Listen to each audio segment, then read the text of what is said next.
I bought my mountain cabin, and my daughter-in-law said, "Get rooms ready, food for 22 people." The key to my dream home had been in my hand for less than 24 hours when my daughter-in-law called to turn it into a hotel for 22 strangers. She thought she was giving me an order. She had no idea she was declaring war. Before we continue, please subscribe to the channel and let us know where you are listening in the comments. The silence was the first thing I'd bought. Not with money, but with 9 years of scrimping and saving, of grading papers late into the night until my eyes burned, of turning down summer vacations with friends. That silence, deep and pure as the mountain air, was my first true luxury. Here, in my cabin nestled in the Blue Ridge Mountains, the only sounds were the crackle of the fire in the stone hearth and the soft hiss of the first snowflakes melting against the window pane. It was just past 9 o'clock in the evening. I held a warm mug of tea in my hands, my fingers tracing the rim, and watched my own reflection in the dark glass.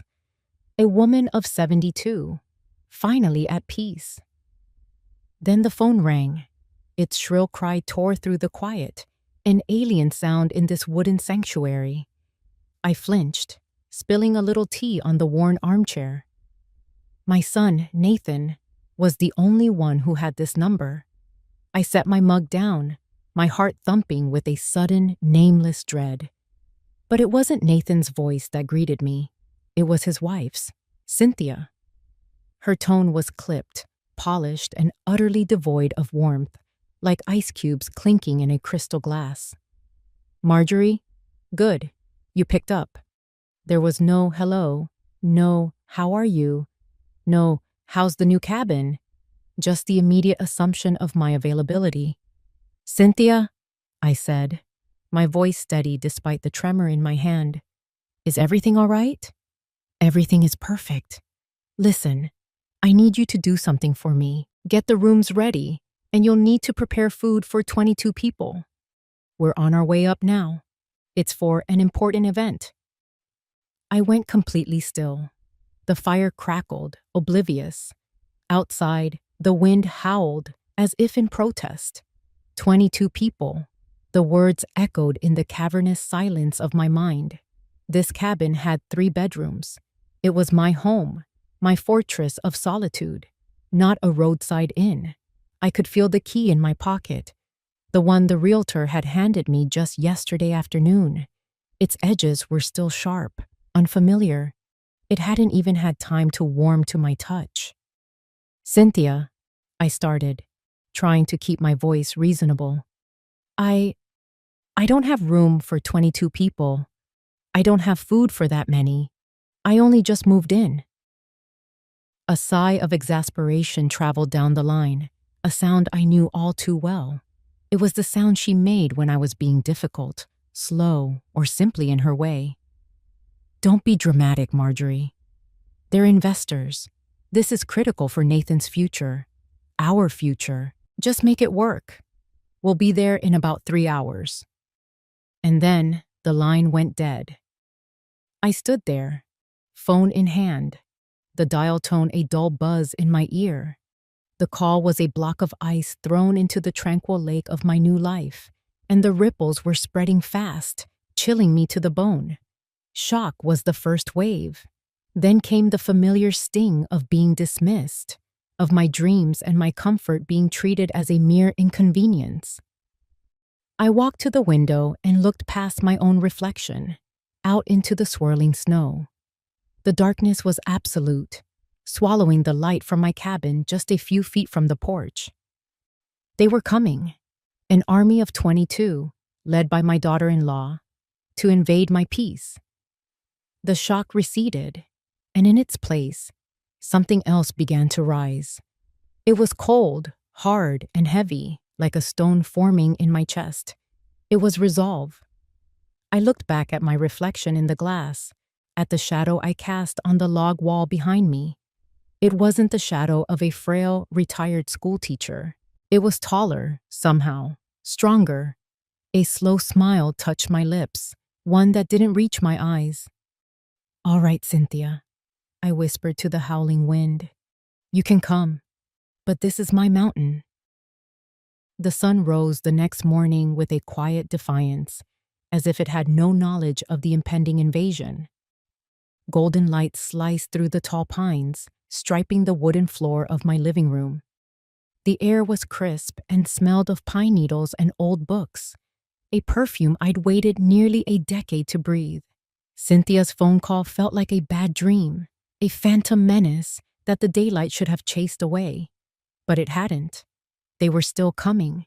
I poured myself a cup of black coffee, the steam warming my face, and decided I would not let them steal this morning from me. This was my first full day in my own home. Come hell or high water, I was going to claim it. I knelt on the floor and sliced open the first of many cardboard boxes marked books. And the scent that rose to meet me was my life story, the dusty, sweet smell of paper and ink. These were not just books, they were milestones. I pulled out a worn copy of To Kill a Mockingbird, its spine soft and creased from years of use. Holding it, I was transported back to my cramped apartment, the lamp on my desk the only light in the room at 2 a.m. I could almost feel the familiar ache in my back and the burn in my eyes from grading stacks of student essays, my red pen flying across the pages. Every checkmark, every correction, was a penny in the jar for this cabin. Next came a slim volume of Robert Frost's poetry. I ran my thumb over the embossed title. This book was the weekend tutoring sessions, the Saturday mornings I gave up for 9 straight years. While my friends were enjoying brunch or going to the farmer's market, I was explaining iambic pentameter to teenagers who would rather be anywhere else. I remembered one boy, so bright but so lost, who finally understood the beauty of The Road Not Taken. The look of discovery on his face had been a deposit into my cabin fund, a payment worth more than the check his parents wrote me. I began to line the shelves, organizing them not by author or genre, but by memory. Each book I placed was a testament to a sacrifice made. A collection of Shakespeare's tragedies represented the old, rattling car I drove for 5 years longer than I should have, praying it would start each winter morning. A thick biography of Marie Curie was the vacation to Italy I turned down, listening to my friends' excited plans with a smile plastered on my face while my heart ached with longing. I told myself that one day I would have a view that rivaled anything in Tuscany. And now, looking out my window at the majestic sweep of the Blue Ridge, I knew I'd been right. This cabin wasn't a gift. It wasn't an inheritance or a lucky break. It was a fortress I had built myself. One graded paper, one missed vacation, one sacrificed weekend at a time. It was the physical manifestation of my own grit. I had earned the right to this peace, to this silence. The thought of Cynthia and her parade of investors descending upon it, treating it like a backdrop for some shallow business deal, made my hands clench. They saw a rustic building. I saw my life's work. I stood back, admiring the first full shelf.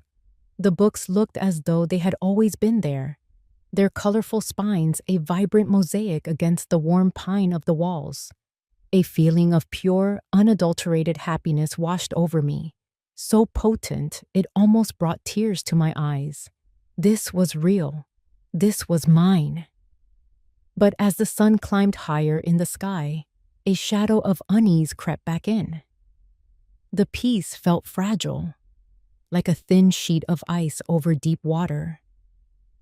In a few hours, the first car would turn onto my gravel road. The silence would be broken. And I knew, with a certainty that settled deep in my bones, that I would have to fight to get it back. This cabin was my trophy, and I wasn't about to let anyone tarnish it.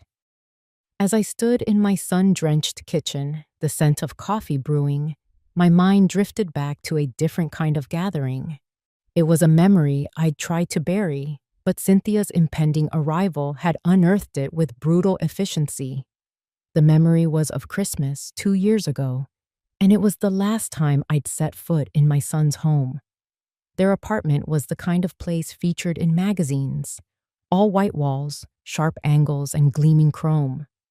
It was impeccably clean and breathtakingly expensive, but it had all the warmth of an operating room. Even the Christmas tree looked like a hostage, decorated with perfectly spaced, monochrome ornaments, devoid of any of the handmade, chaotic charm I cherished. We were sitting around a glass dining table that probably cost more than my car. Cynthia, looking flawless in a silk dress, swirled a glass of red wine that was almost the same color. Nathan sat beside her, looking tense, constantly adjusting his tie as if it were choking him. "So, Mom," Nathan had started, trying to fill the awkward silence. "Have you thought more about what you'll do, after you officially retire?" I smiled, feeling a genuine spark of excitement. It was the first time he'd asked. "I have," I said, my voice full of the hope I felt. "I'm saving up. I want to buy a small cabin up in the Blue Ridge Mountains, a quiet place with a fireplace and room for all my books." I saw the look that passed between them, a quick, almost imperceptible glance. It was Cynthia who spoke, her voice dripping with a condescending sort of amusement. "A log cabin?" She took a delicate sip of her wine. "You're still dreaming about that? Mom, who even moves to the mountains these days? It's the middle of nowhere. It's peaceful," I said, my smile tightening at the edges. "It's what I've always wanted." She let out a small, tinkling laugh that didn't reach her eyes. "I'm just being realistic. Your teacher's pension, well, it probably wouldn't even cover the cost of a fence out there. You should think about a nice condo, something practical. We could even help you find one nearby." Her words were designed to put me in my place, to shrink my dream down to a manageable, sensible size that fit into her world. Every syllable was a pat on the head to a silly old woman. I looked to my son, my only son, hoping for a word of defense, a simple, "Let her dream, Cynthia." He said nothing. He just stared down at his perfectly arranged plate of food, refusing to meet my eyes. He picked up his fork and meticulously cut a piece of asparagus. That silence, that simple act of looking away, was a betrayal far sharper than Cynthia's cruel words. It told me everything I needed to know. He had chosen a side, and it wasn't mine. The familiar feeling of being looked down upon, of being treated as a relic from a bygone era, washed over me. I had felt it many times since Nathan had married her, but this time was different.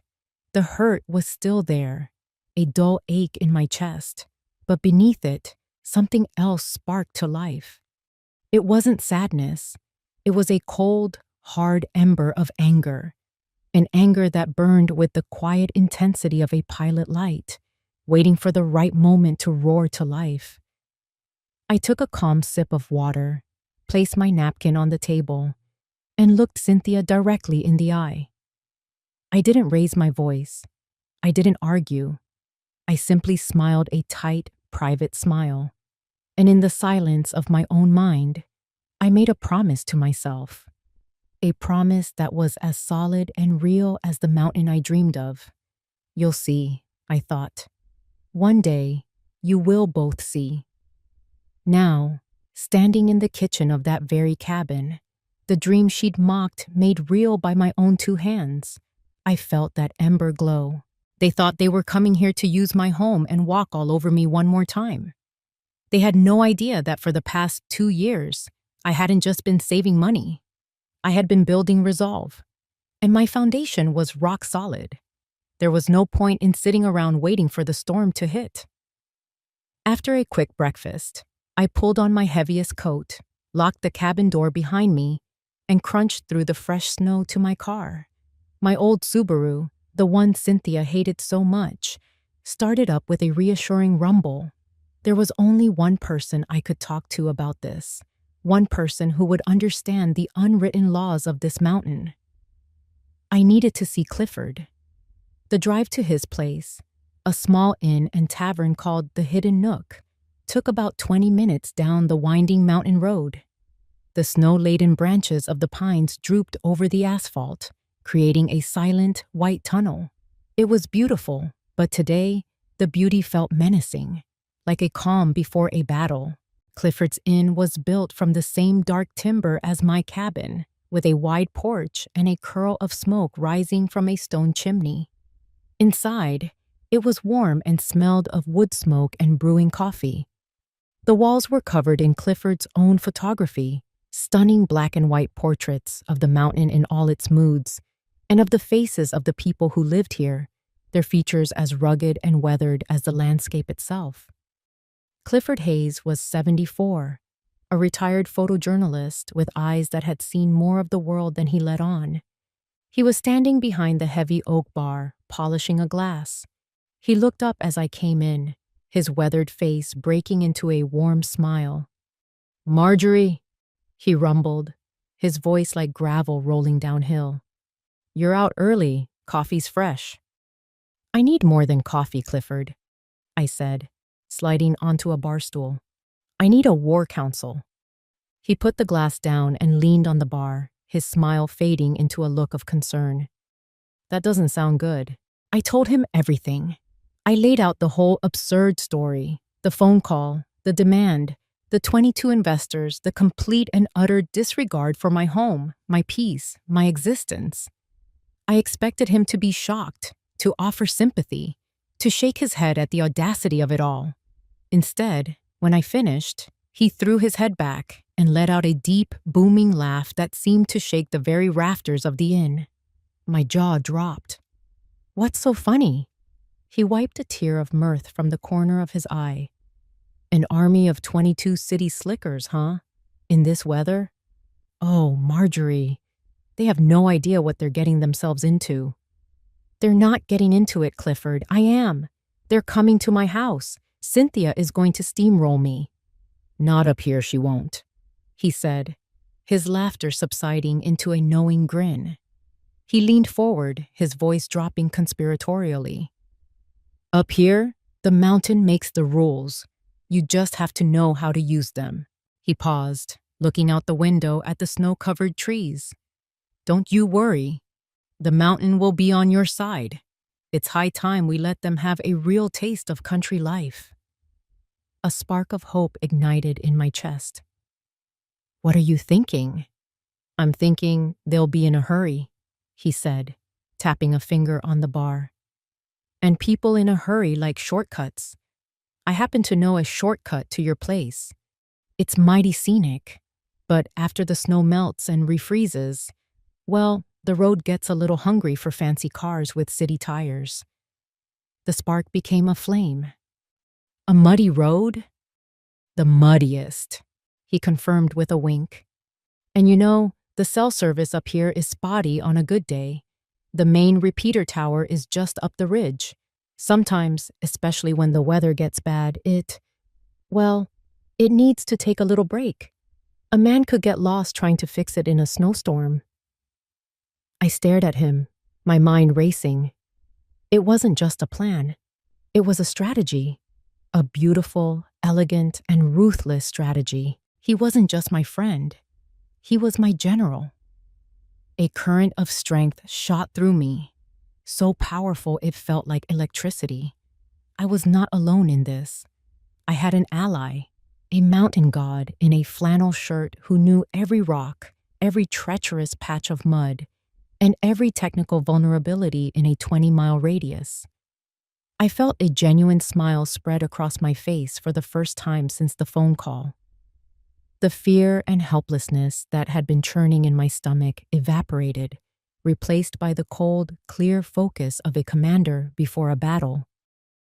"Clifford," I said, my voice steady and strong. "Tell me more about this shortcut. Before we continue, please subscribe to the channel and let us know where you are listening in the comments." Night fell like a thick velvet curtain, snuffing out the last traces of daylight.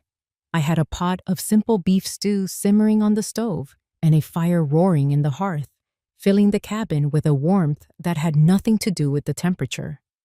I was calm, ready. I was a general waiting in her command tent while the enemy advanced. The first sign of their arrival was a distant glow filtering through the trees. Then came the sound, the low growl of powerful engines, a sound that didn't belong in the deep quiet of the woods. I stepped onto the porch, wrapping my arms around myself against the cold, and watched as a string of headlights pierced the darkness. It wasn't a car. It was a procession. A fleet of gleaming black SUVs and luxury sedans crawling one by one up my narrow, snow-covered trail, looking like a funeral procession for the peace and quiet I had so briefly enjoyed. They parked haphazardly, their tires spinning and spitting gravel. Doors opened, and the forest was suddenly filled with the sound of loud voices, ringing laughter, and the electronic chime of car alarms. 22 people spilled out into the night, a flock of exotic birds suddenly released into a barnyard. They wore cashmere coats and leather boots that were completely unsuitable for the snow.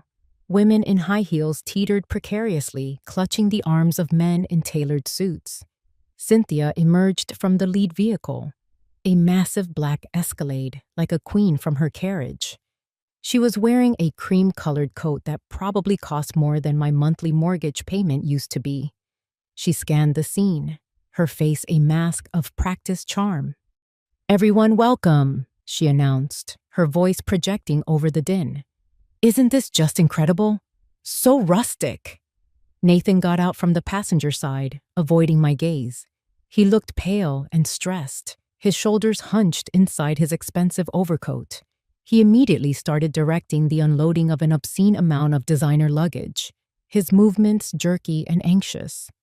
The guests began to file into my cabin, and the small, cozy space was instantly transformed. It became loud, crowded, and suffocating. The air, once filled with the scent of pine and wood smoke, was now thick with a dozen competing expensive perfumes.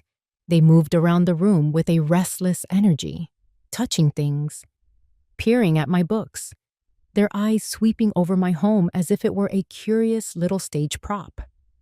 Cynthia took center stage, playing the role of hostess to perfection. "This is Mr. Abernathy, our lead investor from Sterling Corp," she said, guiding a portly man in my direction. "And this is Chloe Vance. You all know her lifestyle blog, of course." She went down the line, introducing a cast of characters who all looked vaguely the same, polished, wealthy, and utterly out of their element. They shook my hand with cool, manicured fingers, their smiles never quite reaching their eyes. They offered polite but empty compliments. "What a charming little place," one woman said, her eyes flicking toward the ceiling as if checking for spiders. My cabin, my sanctuary, had become a showroom. I stood by the fireplace, a quiet island in a sea of noise and artificiality, and simply watched. I was a queen in my own castle, observing the clumsy maneuvers of foreign invaders who knew nothing of the land they had just entered. I saw Cynthia pull Nathan aside into the small kitchen alcove. I was close enough to hear her whisper, her voice a sharp, urgent hiss. "Everything depends on tonight, Nathan. This is our last shot. Don't you dare screw it up." Nathan just nodded, his face grim, looking like a man walking to his own execution. He glanced over at me for a fraction of a second, and in his eyes, I saw a flicker of desperation, a silent plea. But it was gone as quickly as it came, buried under the weight of his wife's ambition. I turned my attention back to the fire.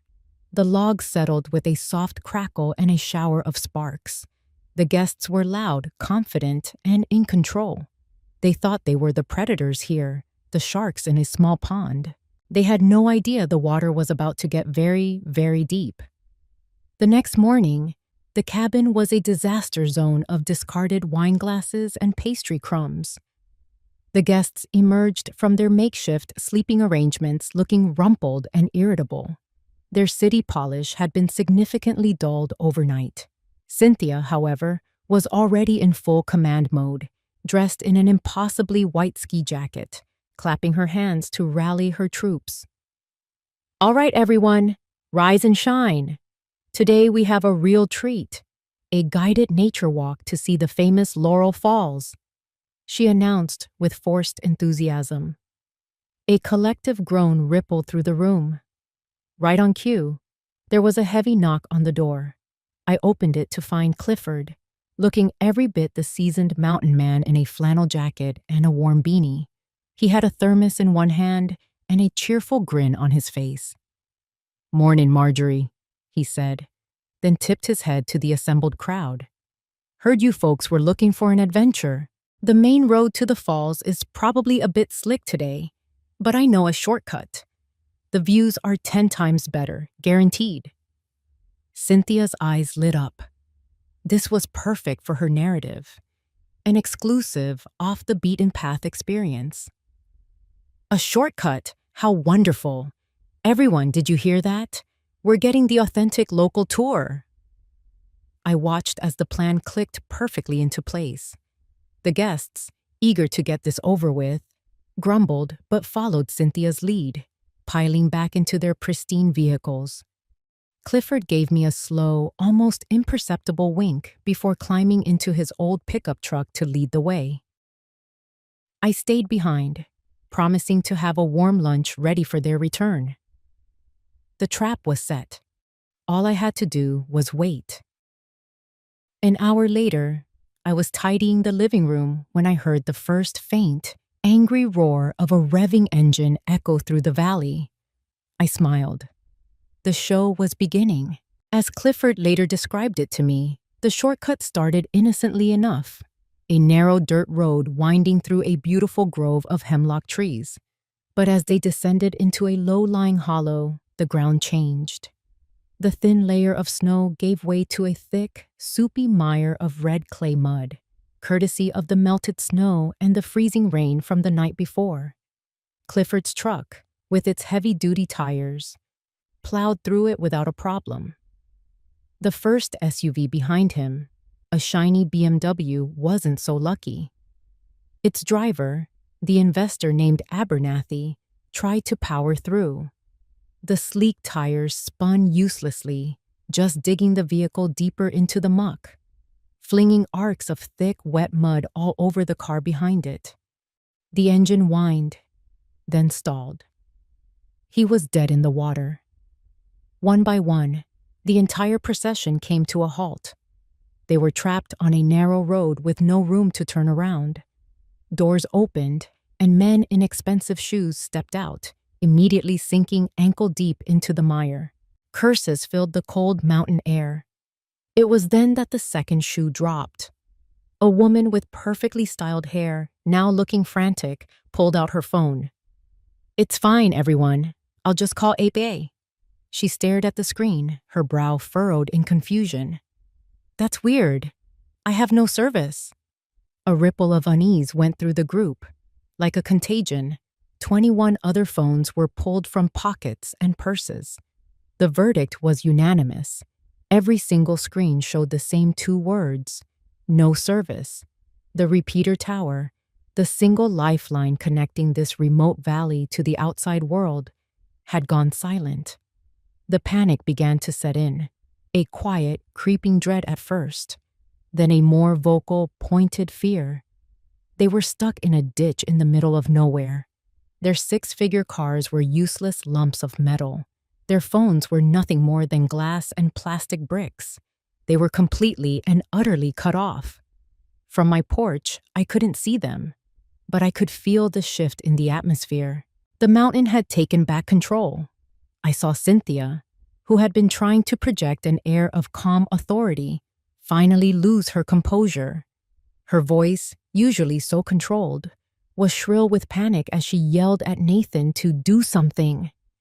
The faces of her prized investors, once smug and condescending, were now masks of mud-splattered disbelief and raw, undisguised fear. The queen and her court had just become prisoners of the wilderness. They straggled back to the cabin nearly 2 hours later, a defeated army retreating from a battle they never knew they were fighting. They were cold, mud-caked, and stripped of every last shred of their urban arrogance. The women's expensive hairstyles were ruined, the men's tailored suits were stained, and every face wore the same expression of weary disbelief. They collapsed onto my furniture without asking, their energy completely spent. The cabin, which had felt suffocatingly crowded the night before, now felt like a sanctuary, a lone bastion of warmth and light against the hostile wilderness they had just faced. Silence descended, thick and heavy, broken only by the crackling of the fire and the occasional chattering of teeth. The power dynamic had been shattered, and no one knew the new rules. Cynthia paced back and forth in front of the hearth, her white ski jacket now streaked with mud. She was trying desperately to project an image of control, but the frantic, jerky movements gave her away. "Okay, everyone," she said, her voice a little too loud, a little too bright. "Let's not panic. This is just a temporary setback. An adventure. We'll have a story to tell." No one looked convinced.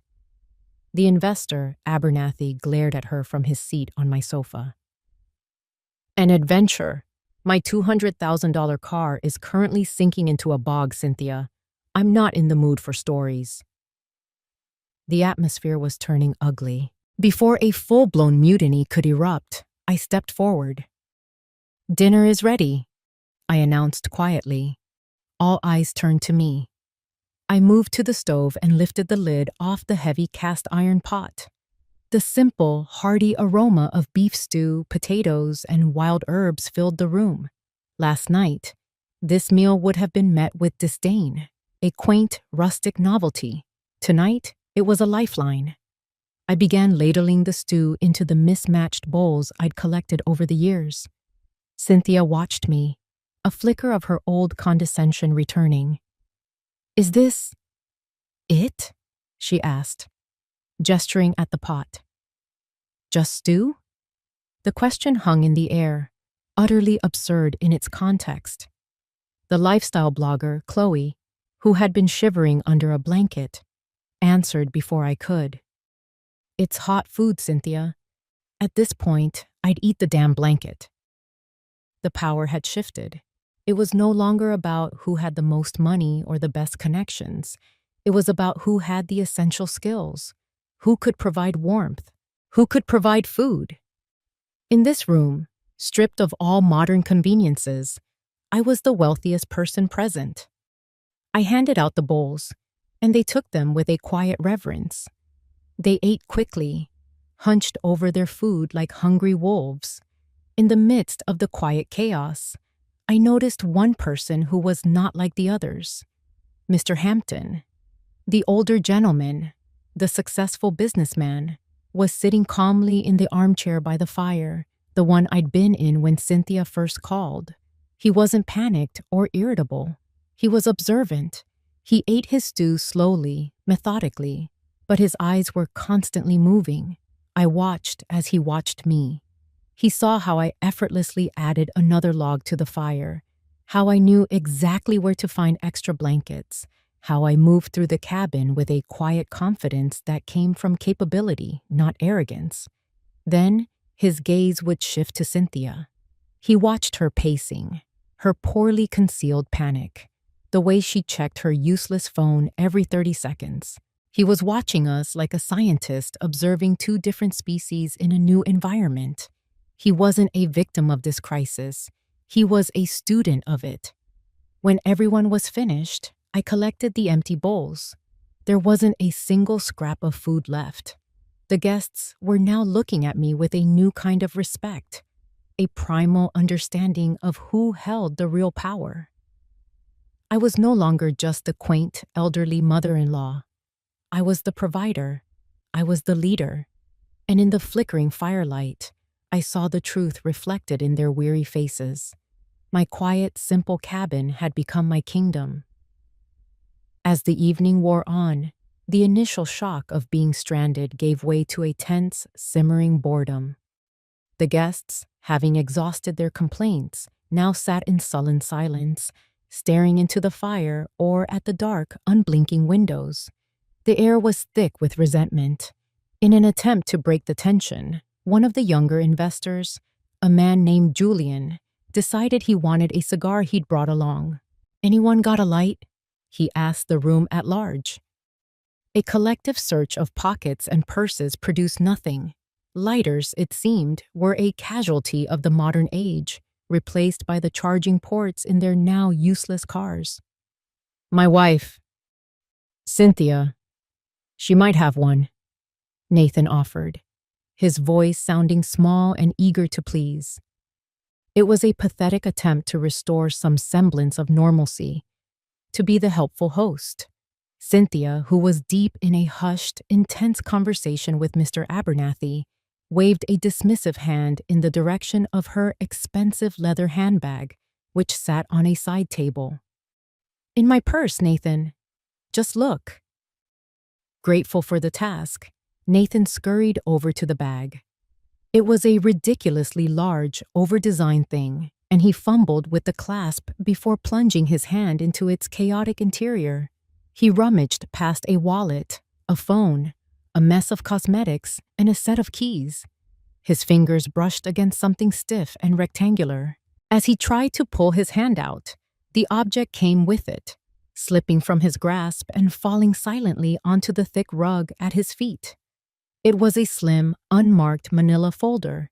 He bent to pick it up, intending to shove it back into the bag unseen, but it had fallen open, and under the warm lamplight, a single line of text at the top of the first page caught his eye. It was the name of a tech startup, Innovate Dynamics. His blood ran cold. He froze, crouching there on the floor, the folder in his hands.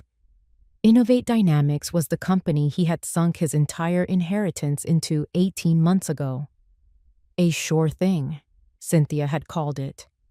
She'd gotten a hot tip, an inside track from a trusted source.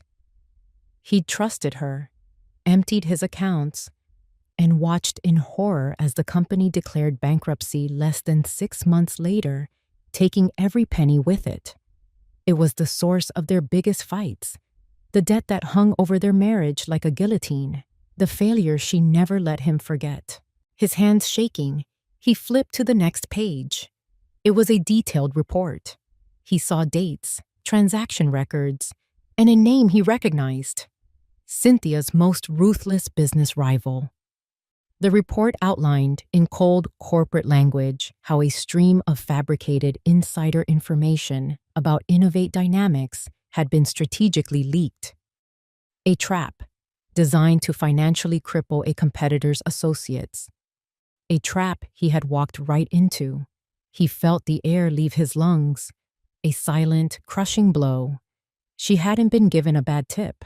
She had fed him to the wolves to settle a score. But the worst was yet to come. He turned the final page, and a name jumped out at him that made his heart stop altogether: Hampton Industries.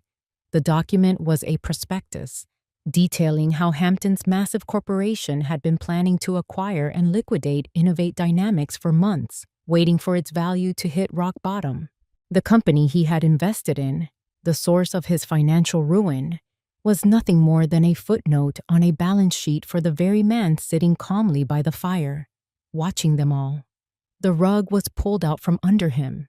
The entire narrative of his life for the past 2 years, his failure, his debt, his inadequacy, was a lie. He wasn't a failed investor. He was a pawn, a casualty, a sacrifice his own wife had willingly placed on the altar of her ambition, and a piece of collateral damage in a corporate game being played by the man in the armchair. He slowly rose to his feet, the thin folder feeling as heavy as a tombstone in his hands. The years of meekness, of apologizing for things that weren't his fault, of walking on eggshells around her explosive temper, all of it evaporated in a single, searing moment of clarity. He looked across the room at Cynthia. She was still smiling her plastic smile at Abernathy, completely unaware. He didn't see his wife anymore. He saw a stranger, a predator who had gutted him and left him to bleed, all while telling him the wound was his own fault. The fear he had lived with for so long was gone, burned away by a feeling so pure and cold it terrified him: disgust. The silence in the cabin had become a physical presence. It was a heavy blanket smothering the last embers of conversation. The 22 guests, who had arrived as a confident pack, were now a collection of isolated, anxious individuals. They stared at their empty bowls, at the fire, at anything but each other. Nathan stood frozen near the side table, the manila folder clutched in his hand like a damning verdict, his face a pale mask of shock and fury. Cynthia, oblivious, was still trying to salvage her deal with Abernathy, her voice a low, desperate murmur. It was Mr. Hampton who finally broke the spell. He set his empty bowl aside, cleared his throat, and the small sound made everyone jump. "You know," he began, his voice calm and resonant, filling the quiet room. "This situation, being cut off like this, it reminds me of something from a long time ago." All eyes turned to him. In a room full of people desperate for a distraction, a story was a welcome gift. "It was 1975, he continued, looking into the flames as if the memory were playing out there. "I was a boy, not much older than 15. My family didn't have 2 nickels to rub together. I was smart, but I was angry. Angry at the world. I was all set to drop out of high school and go work at the mill. Seemed like my only option." He paused, letting the image settle. "But there was this one teacher, an English teacher. She was young, barely making enough to get by herself. But she saw something in me that I couldn't see. She saw potential where I only saw a dead end. She started staying after school with me, tutoring me for free. When I told her I couldn't afford the books we were supposed to be reading, she'd show up the next day with a used copy she'd bought with her own money. She told me I wasn't destined for the mill. She told me I was destined for a university." He smiled a small, genuine smile. "When the time came to apply for scholarships, I refused. I told her it was pointless, that a kid like me would never get one. The next day, she came to my house. She sat at our rickety kitchen table with my mother and me, and she filled out the application herself. She even paid the application fee out of her own purse." Abernathy and the others were leaning forward now, captivated. It was a classic rags to riches story, the kind they all loved. "I got the scholarship," Hampton said quietly. "A full ride. It changed the entire course of my life. That single act of kindness was the foundation everything else was built on." He finally looked away from the fire, his gaze sweeping across the room until it landed on me. His eyes were filled with a deep, profound respect. "That teacher," he said, his voice clear and strong, "was Mrs. Marjorie Callahan." A collective gasp went through the room. All heads swiveled in my direction. I sat there, stunned into silence by the sudden revelation. The memory of a skinny, angry boy with brilliant eyes flooding back to me after all these years. Then, just as quickly, Hampton's demeanor shifted. The warmth in his eyes vanished, replaced by a chilling coldness. He turned his head slowly, deliberately, until his gaze was locked directly on Cynthia. The air crackled with tension. "I learned a valuable lesson from my teacher," he said, his voice dropping to a near whisper, yet every word was as sharp and clear as a shard of ice.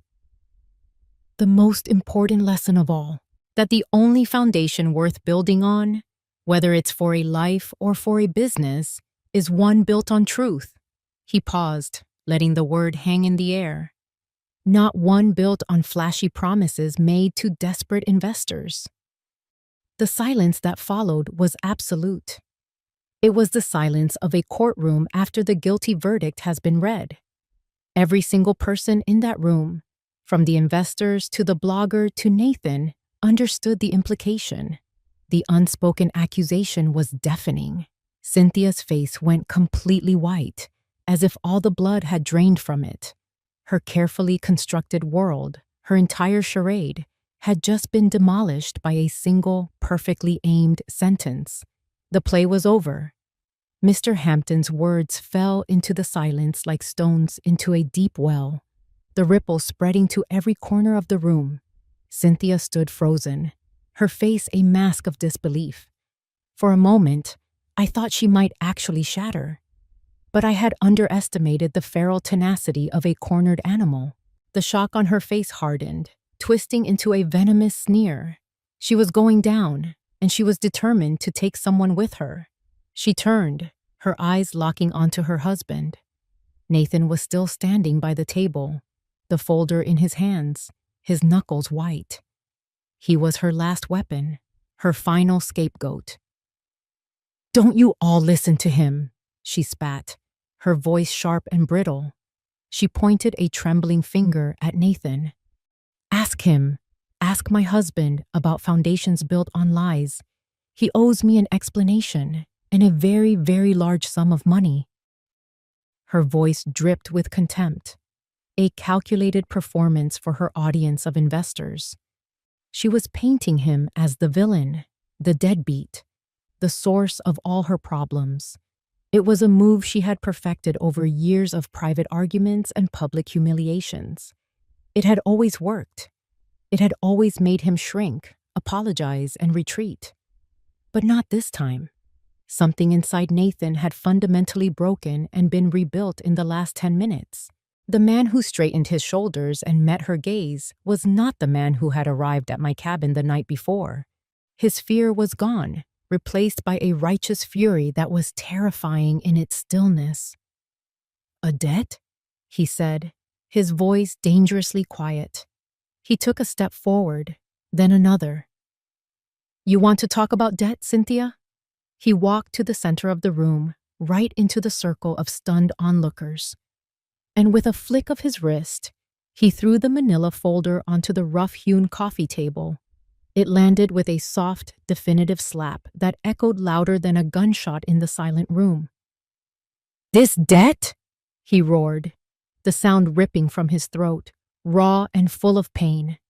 "The debt you manufactured? The debt you saddled me with when you fed me a lie to ruin a business rival?" He jabbed a finger at the folder. "It's all in there. The fake tip, the setup, everything." He finally looked at her, and the look in his eyes was one of pure, unadulterated loathing. "You didn't just let me fail, Cynthia. You orchestrated it. You destroyed me to get ahead." The room erupted in a cacophony of gasps and shocked murmurs. The investors stared, first at the folder, then at Cynthia, their faces a mixture of horror and dawning comprehension. They weren't just witnessing a marital spat.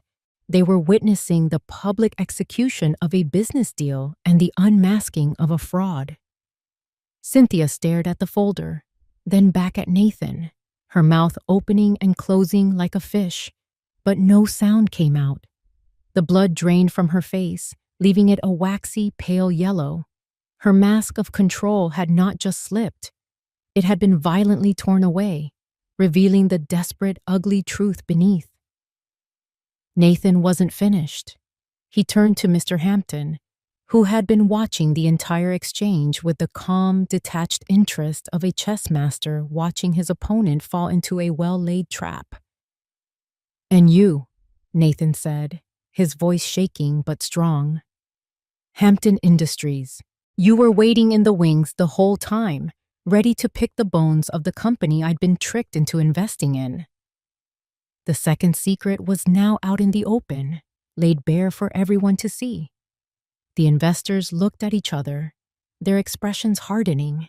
They were sharks who had just realized they were swimming with an even bigger shark, and that the entire venture they'd been pitched was built on a foundation of lies, betrayal, and corporate sabotage.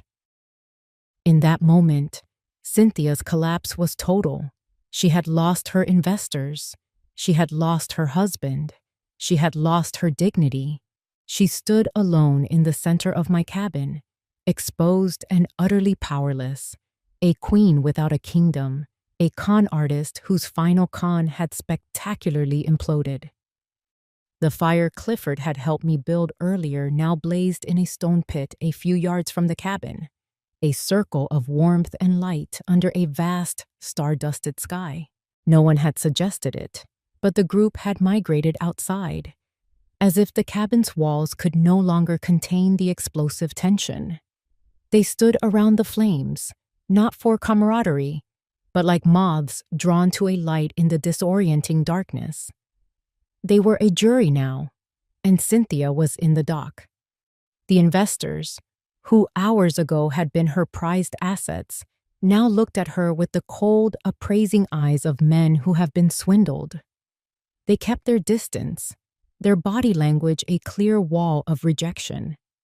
Mr. Abernathy, whose BMW was still nose down in the mud, spoke first, his voice a low growl of contempt. So this entire weekend, this exclusive retreat, was a lie. You brought us up here on a false pretense to pitch a deal that was already rotten to the core. Cynthia flinched but said nothing. She had no defense left. Mr. Hampton, who had been silently observing, stepped forward. The firelight carved sharp, predatory lines onto his face. He was no longer the benevolent benefactor from a long-ago memory. He was the CEO, the hunter, moving in for the kill. My interest, and the interest of my firm, is officially withdrawn, he announced, his voice cutting through the cold night air. There was no emotion in it, just the finality of a judge's gavel. Furthermore, in light of Mr. Callahan's testimony, Hampton Industries will be launching a full internal investigation into the source of the market manipulation that targeted him. We have a zero-tolerance policy for such fraudulent activities. He was washing his hands of the whole affair, positioning himself as a champion of ethics while simultaneously twisting the knife. He let that sink in, then delivered the coup de grâce. He looked directly at Cynthia, his expression devoid of pity. However, your company is now in a uniquely vulnerable position. It is over-leveraged, its reputation is about to be non-existent, and its leadership is compromised. He paused. I am prepared, as a gesture of goodwill to mitigate further market damage, to make you an offer. Hampton Industries will acquire your company's assets to absolve its debts. We'll offer you 10 cents on the dollar. A wave of shocked murmurs went through the investors. It was a brutal, insulting, rock-bottom offer. It wasn't a rescue. It was a public dissection. He was offering to buy her entire life's work for pennies, right in front of the very people she had tried so desperately to impress. This was the final blow. A sound escaped Cynthia's throat, a choked, wounded gasp. She had lost everything. The money was gone. Her reputation was in ashes. Her allies had become her accusers. And then she lost the last thing she had. Nathan, who had been standing silently by the fire, watching his life burn down and be reborn, took a deep breath. He walked away from the circle of investors, his steps sure and steady on the frozen ground. He walked past his wife, not even giving her a glance. He came to stand beside me, his shoulder brushing against mine. He looked out at the group, at the men who had witnessed his deepest humiliation and his ultimate liberation. I'm staying here, he said, his voice clear and unwavering. I'm staying with my mother. It was a simple declaration, but it was the most powerful statement of the night. It was an abdication of his old life and an acceptance of a new one. In that moment, the last thread connecting him to Cynthia was severed. The judgment of the mountain was complete. The other guests, as if on some silent signal, turned their backs on Cynthia. They shuffled closer to the fire, closer to the warmth, leaving her standing alone in the cold darkness just outside the circle of light. She was an outcast, utterly and completely alone, with nothing but the vast, indifferent wilderness at her back. 6 months passed. The snows of that chaotic winter melted, feeding the mountain streams and coaxing a riot of green from the forest floor. Summer arrived in the Blue Ridge Mountains not with a roar, but with a gentle, warm sigh. The air was now thick with the scent of honeysuckle and damp earth, and the silence was a living thing, filled with the drone of bees and the lazy chirping of cicadas. I was sitting on my front porch in my favorite rocking chair, a well-worn copy of Whitman open on my lap. The sun warmed my face, and a gentle breeze rustled the leaves of the tall oak tree that shaded the cabin. This was the peace I had worked for, the silence I had fought to reclaim. It was deeper and sweeter now, earned through fire. A letter had arrived in the mail that morning, bearing a postmark from a small town just one valley over. It was from Nathan. He wrote to me every week. He had finalized the divorce, a quiet affair with no fight left in Cynthia. He'd taken a job managing a local bookstore, a world away from the high-pressure finance job he'd hated. He wrote about the simple pleasure of recommending a good book to a customer, of walking by the river on his lunch break. He was healing. He was finding his way back to himself, and his letters were filled with a lightness I hadn't heard in his voice in over a decade. He was free. Of Cynthia, there was no word. She had vanished from our lives as completely as a wisp of morning fog burning off in the sun. Her company had been absorbed, her name disgraced. She had flown too close to the sun, and the mountain had simply refused to break her fall. As I was folding Nathan's letter, the mail carrier's truck rumbled up my gravel driveway again. It was unusual to get a second delivery. He handed me a small, heavy box, postmarked from New York City. The return address simply read, Hampton Industries. I took the box inside and sat at my kitchen table, turning it over in my hands. I carefully cut the tape and lifted the lid. Inside, nestled in a bed of black velvet, were 2 items. The first was a fountain pen, a magnificent instrument of polished black lacquer and gleaming silver. It was elegant, expensive, and perfectly balanced. It was a writer's pen. Beneath it was a sealed envelope. My fingers trembled slightly as I opened it. Inside was a cashier's check. The number written on it made me gasp. It was an astronomical sum, far more than Nathan had ever lost. A short typewritten note was clipped to it. It read, For damages, and for the first lesson, W. Hampton. I stared at the check, at the long string of zeros. It was a king's ransom. It was the kind of money that could change a life, the kind of money Cynthia had been willing to destroy her own soul for. It was a piece of that other world, that world of power plays and corporate warfare, delivered right to my quiet doorstep. I picked up the pen. It felt cool and solid in my hand. This, I understood. This was a symbol of a debt that had nothing to do with money. It was a message between a student and his teacher, a piece of a shared history. I stood up, walked over to my old wooden desk, and opened a drawer. I placed the check inside, underneath a stack of old photographs. It could stay there. Nathan was building a new life, one that wasn't measured in dollars and cents. He didn't need this, but the pen I kept. I placed it on the desk right beside my reading glasses. Later that afternoon, I took a hammer and a nail and hung a small hand-carved wooden sign I'd been working on next to my front door. The letters were simple and clear. It read, A place of books, memories, and truth. I stepped back and looked at my home, my fortress, my sanctuary. I had everything I had ever wanted. The mountain had tested the invaders, found them wanting, and cast them out. And it had kept its own safe. If you enjoyed this story, please like the video, subscribe to the channel, and comment 1 below. If not, feel free to comment 0 so we know and can improve future videos. To hear the next story, click the box on the left.